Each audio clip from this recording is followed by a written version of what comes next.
इन programme के इस हिस्से में हमारे साथ जो शख्सियत मौजूद हैं उनका नाम आप जानते हैं, उनके तज्जिया आपने सुने हैं और बड़ी जानदार बात वो करते हैं। दिफाई तज्जियाकार ब्रिगेडियर रिटायर्ड हारिस नवाज साहब। हारिस साहब से हम पूछेंगे इस पूरे मामले के हवाले से और जो हालिया डेवलपमेंट्स रही और जाहिर सी बात है जो मेरी और आपकी पहचान है जश्न आज़ादी, उन पर उनके क्या जज्बात हैं। ब्रिगेडियर साहब बहुत शुक्रिया टीम आवाज़ को अपने वक्त दिया।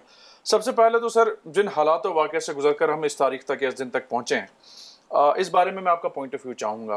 कायद मोहम्मद जिन्ना ने इल्लामा इकबाल की कितनी सेक्रीफाइस दी, कितने कैसे माइग्रेट करके थे। कराची में तो बहुत लोग हैं जिनको पता है कि कराची में पेरेंट्स फैमिलीज का क्या कुछ गुजरा, ट्रेन पूरी उन्होंने शहीद कर दी थी। आज़ादी की नेमत पता होनी चाहिए कि आज़ादी है क्या, और वो पूछें आज़ादी कश्मीर में, जम्मू कश्मीर में लोगों से पूछे, इंडिया में पूछे लोगों मुसलमानों के साथ, मणिपुर में क्रिश्चियन के साथ सोचे, सब सोचे कि what is happening with them. Strong military is a symbol of strong federation, we should be very clear.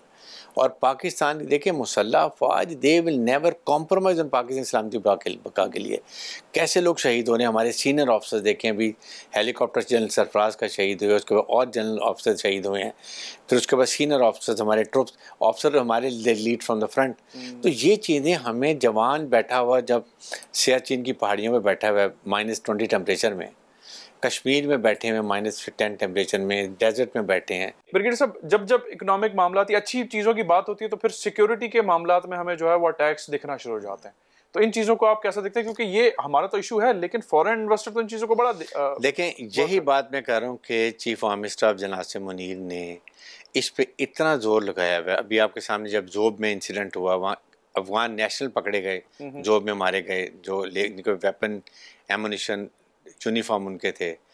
Then from there he went to Iran जाके ईरान लीडरशिप से बात की। दोनों स्टेक होल्डर हैं कि अफ़गानिस्तान के लीडर को समझाएं, और फिर उसके बाद तशवीश का इजहार किया, वार्निंग भी दी। देखें अब उनके जो उनका है वो अखुनज़ादा है, जो अमीर स्टेटमेंट आई है कि अगर कोई भी अफ़गानिस्तान से बाहर जाता है और वहाँ जहाद करता है, वो जहाद नहीं है बल्कि वो जंग है, और वो गुनाहगार है, उसको हम शहीद नहीं कहेंगे। अगर आप फिर उनके बाद जो मुल्ला याकूब है, उनका डिफेंस मिनिस्टर है, वो गया, उसने कहा आपने जाना है जहाद करना है तो अफगानिस्तान में करें, डेवलपमेंट करें, तामीर नौ करें, फलाह बहबूद के काम करें, ये जहाद करें, और जहाद करता है मुल्क, आप बाहर नहीं जा सकते।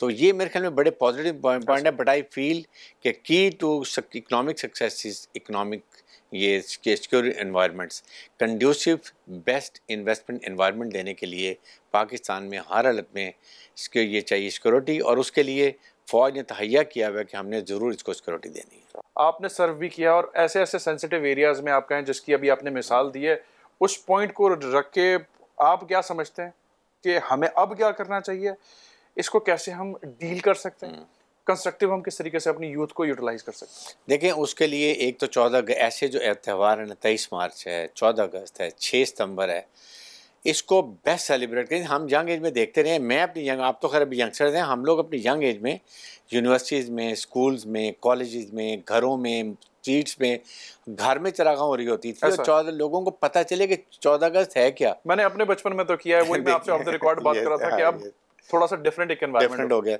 इसी 23 मार्च को पता चले कि 23 मार्च क्यों मनाया जाता है। 6 सितंबर का परेड देखनी हमने 6 सितंबर को। ये चीज़ें हमें कंटिन्यू करें ताकि, और फिर लिटरेचर में पहले पढ़ाया जाता है, आपका निसाब चेंज हो रहा है, तो ये चीज़ों इनकलकेट करें, उनमें मोहब्बत वतनी, पाकिस्तान की समथिंग डू इट एक्स्ट्रा।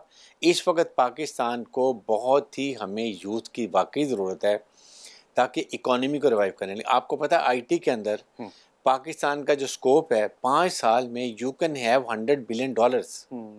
आप इमेजिन करिए इससे कितनी आपकी बच्चों की जॉब अपॉर्चुनिटीज़ होंगी, आपकी इकोनॉमी रिवाइव होगी। उसके बाद आर्मी ने, देखे ना आर्मी कितने काम करी। अभी आपने ग्रीन पाकिस्तान की बात की, खानेवाल में 5000 एकड़ ज़मीन को 3 महीने में 32 लोगों के साथ ऐसा कर दिया, क्या फिरान रहे जी।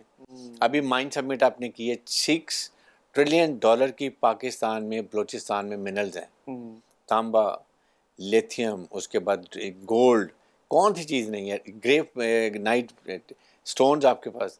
The only thing you have to tap. अभी देखें ना अमेरिका, इस 1 साल के अंदर मेरे हिसाब से 20 से 25 बिलियन डॉलर पाकिस्तान में इन्वेस्टमेंट है। आप एक इस्लामिक मुल्क हैं, आप एक न्यूक्लियर मुल्क हैं, आपकी फ़ौज दुनिया में मशहूर लड़ाका फ़ौज है, आपके पास जियो स्टैटिक लोकेशन बहुत अच्छी है, what you need is only economic development. Okay.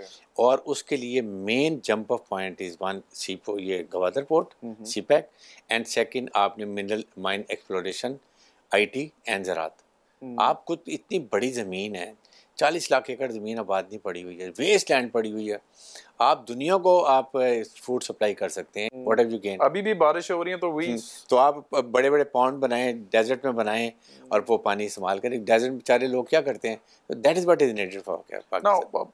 Lastly मुझे ये भी बताएं, इस पॉइंट पर ये पॉजिटिव डेवलपमेंट्स हैं जिनको डिस्कस हमने लास्ट शो में भी किया और काफ़ी क्यों मिलता है कि जी ये चीज़ अगर हो जाती है, टाइम कितना आप समझते हैं कि हमें दरकार है?